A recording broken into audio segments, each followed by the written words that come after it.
हामी निरन्तर संवादमा छौँ, सम्पर्कमा छौँ। शान्तिपूर्ण हिसाबले चाहिँ मतदान कार्य सम्पन्न भएको छ, जुन अपेक्षित नै थियो। हाम्रो तयारी त्यो किसिमले हामी सबै जुन प्रबन्ध हामीले गरेका थियौँ त्यो हिसाबले शान्तिपूर्ण हिसाबले नै मतदान सम्पन्न हुन्छ भन्ने कुरा हामी विश्वस्त थियौँ।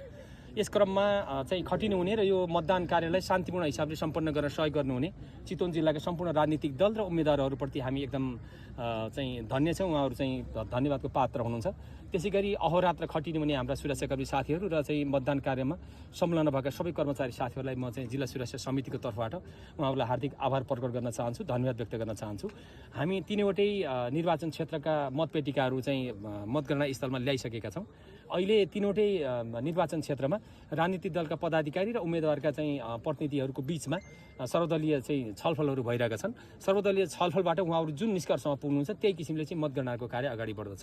जहाँसम्म हाम्रो विषय हो, हामी तत्काल मतगणना कार्य अगाडि बढाउने सन्दर्भमा उहाँहरू चाहिँ तयार हुनुभयो, तयार हुनुभयो भने हाम्रो तर्फबाट सबै कुराको तयारी पुरा छ।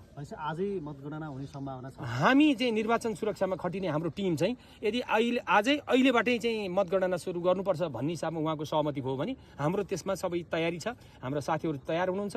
अरू व्यवस्थापकीय प्रबन्ध पनि हामीले त्यसका लागि सबै ठिक पारिराखेका छौँ। उहाँहरूले के भन्नुहुन्छ त? उहाँहरूको चाहिँ अहिले चाहिँ छलफल तीनवटै निर्वाचन क्षेत्रमा सर्वदलीय छलफल चाहिँ जारी छ।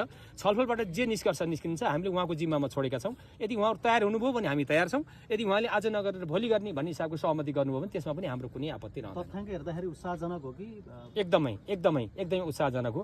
64.12% भनेको त्यो समग्रमा चितवनको चाहिँ यो पछिल्ला विगतका वर्षहरूको चाहिँ समग्र प्रतिशत भन्दा केही अगाडि हो। जे होस्, बिहानदेखि नै उल्लेख्य सहभागिता छ मतदाताहरूको र त्यसमा पनि सबै उमेर समूहका मतदाताहरू जुन चाहिँ उत्साहपूर्वक सहभागी हुनुभयो चाहिँ त्यसबाट हामी त उत्साहित थियौँ नै। अहिले त मलाई लाग्छ सबै सरकारवालाहरू चाहिँ धन्यवादका पात्र हुनुहुन्छ। त्यो हामीले चाहिँ स्थापित गरेर देखाइदिएका छौँ।